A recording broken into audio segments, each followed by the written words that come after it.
তোর বউ বিলে কিতা করে সাজে ব্রু প্লাক করে কিতা বিলে আইলাইনার বাইনালার আস্কারা মাস্কারা লাগাইয়া বিলে বেরিয়ে আনে। তো এইটা করতে বিলে লাগে আবার 10,000।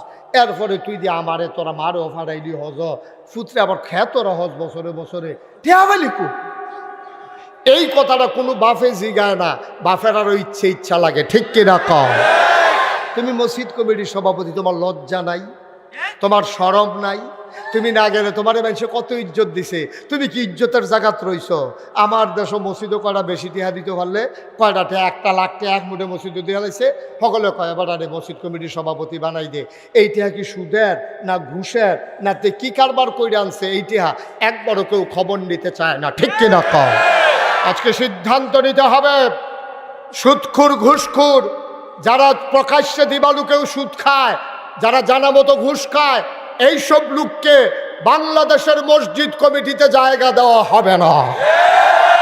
তাদেরকে ঝেঁটিয়ে পিটিয়ে বিদায় করতে হবে। তাদের সাথে আত্মীয়তা করবেন না। কোনো সুদখোরের কাছে, সুদখোরের মেয়ের কাছে ছেলে বিয়ে করাবেন না।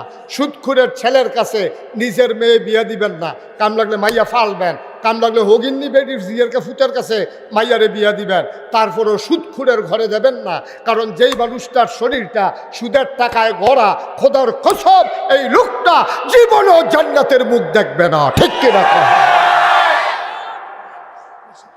সুদখোররে নিয়ে মসজিদের সভাপতি বানায়, সুদখোররে নিয়ে মসজিদের সেক্রেটারি বানায়, ঘুষখোররে নিয়ে কেশিয়ার বানায়। দেখছে যে এখন ক্যাশ টেহা আছে, মাথাটা গরম হয়ে যায়। আল্লাহ মাফ করুক, সবাই কোন আমিন। এই ব্যাপারে আপোষ করা যাবে না। প্রয়োজনে একটা রিক্সাওয়ালারও সভাপতি বানাবেন, যে রিক্সাওয়ালা যোগ্যতা রাখে ইমাম ছুটিতে গেলে ইমামের জায়গায় দাঁড়াইয়া নামাজ পড়ানো, ঠিক কিনা কও? এইরকম সভাপতি বানাইবেন। আমরা ধনী সভাপতির দরকার নাই, আমরা ধনীর নমুনা দেখছি কেন?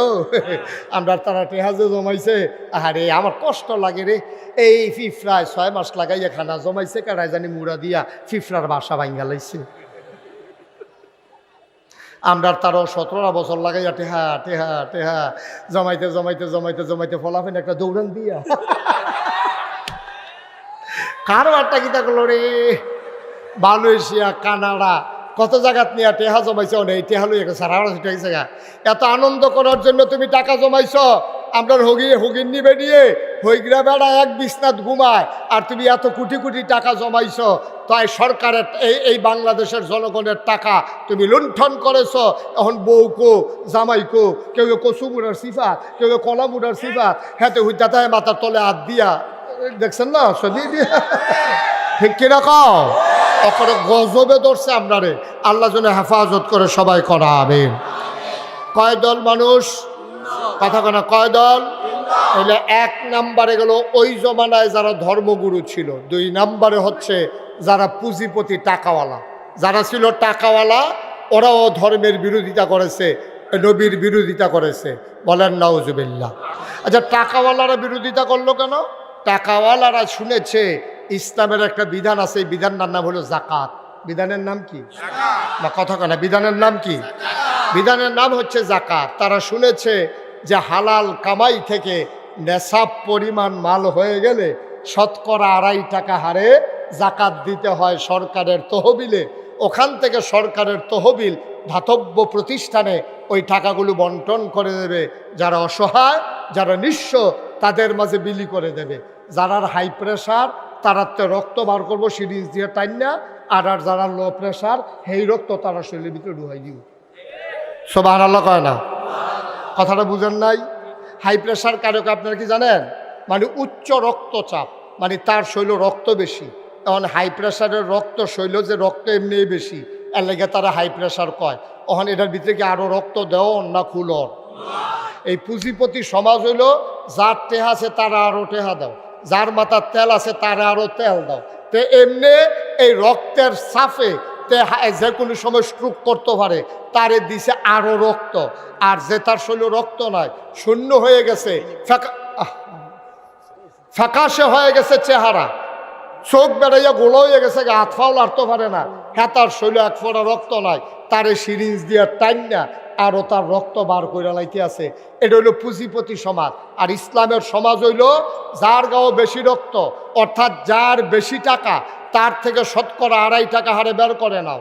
যার টাকা নাই এই টাকাগুলো সমপরিমাণে আবার বন্টন করে দাও, আগামী বছর যেন তে নিজে আবার শতকরা 2.5 টাকা দিতে পারে। এখন আবুল আহাব ছিল সুদের কারবারি, তে ছিল সবচেয়ে বড় সুদখোর, নবীর আফন চাচা। হেতে চিন্তা করলো মোহাম্মদের ইসলাম যদি কায়েম হয় তা আমার ক্যাশ টেহাডি রে, ক্যাশ টেহাদি আমার টাইন্ডা বার করে আলেব জমান্যা টেহাডি, কাম লাগলে টেহা যাও, খেলা সুন্দর হোক। হাতে ঘোষণা দিছে মোহাম্মদের ইসলাম আটকাও, আমার টাকা বাঁচাও, টাকা লাগলে টাকা নাও। নাউজুবিল্লাহ বলবেন না? আজও বাংলাদেশে যারা পুঁজিপতি, বৈধ নানানভাবে যারা টাকা কামাই করে, বিভিন্ন শিল্প প্রতিষ্ঠানের মালিক হয়েছে, আজকে আমার যুব সমাজকে ধ্বংস করার জন্যে ওই বড় বড় শিল্প কারখানার মালিক যারা, মেক্সিমকো বলো, প্রাণ আরএফএল বলো, তারপরে সিটি গ্রুপ বলো, ম্যাগনা গ্রুপ বলো, ওরা দেখবা 31st নাইটের নামে টিএসসিতে ওপেন এয়ার কনসার্ট দেয়। আমার ছেলে মেয়েগুলো উত্তম নৃত্যে তারা পাগল হয়ে যায়, তারা নেশা করে, তারা মদ পান করে। এই দেশটার ভিতরে রাজধানীতে, খোদ রাজধানীতে 99% জন মুসলমানের দেশে আমার এই বড় বড় কোম্পানি টাকা দিয়া তারা স্পন্সর করে, ওপেন এয়ার কনসার্ট করে। পহেলা বৈশাখ, তারপরে আপনার বিজয় মেলা, এই 16ই ডিসেম্বর, 31st নাইট, 26শে মার্চ, তারপরে 14ই ফেব্রুয়ারি, ভ্যালেন্টাইন্স ডে, এইগুলা কইরা আমার যুব সমাজকে তারা ধ্বংস করতে চায়। অথচ এই বড় বড় কোম্পানিগুলো সারা বাংলাদেশে একটা তাফসীর মাহফিলও তারা স্পন্সর করে না, ঠিক কিনা বলেন? আপনি একটা গ্রুপ, প্রাণ গ্রুপে গিয়ে বলেন যে আমরা মুরাদনগরে বড় করে একটা মাহফিল করব, আপনারা এই টাকাটা দিয়ে দেন, দেবে না। যদি গিয়া কোন যে আমরা একটা মেলা করা, একটা ভাই কি শুরু করলেন আপনারা এখানে? যদি বলে যে আমরা মেলা করব, এখন মেলা করুণার সময় দেখবেন যে টেহাদে উন্না আছে, গানের শিল্পী আনবো, একটা ফাল দিয়া কয় এই শিল্পীটারে আনতে পারলে যা লাগে আমি দেন, কিন্তু একটা মানুষ পাওয়া যায় না যে ওই বক্তাটারে আনতে পারলে যা লাগে আমি দেব। এই কথা বলার লোকের বাংলাদেশে এখনো বড় অভাব, ঠিক কিনা? কারণ কি?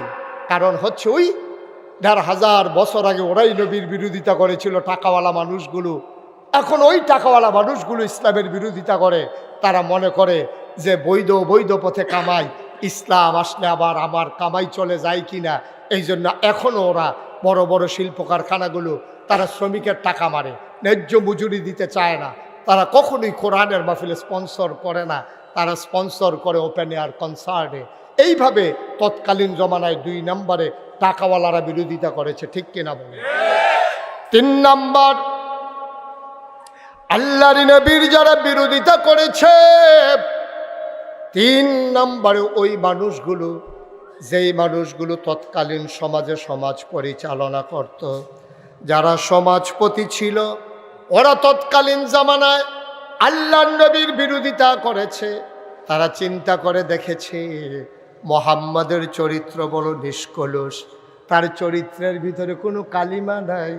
এই মক্কার কাফেরগুলো আমার নবীর নাম দিছে আল আমিন, তারা আমার নবীর নাম দিয়েছে সাদেক। তারা বলেছে নবী সত্যবাদী। এই সত্যবাদী কিন্তু আমরা নহলের মানুষ বলি নাই, আমরা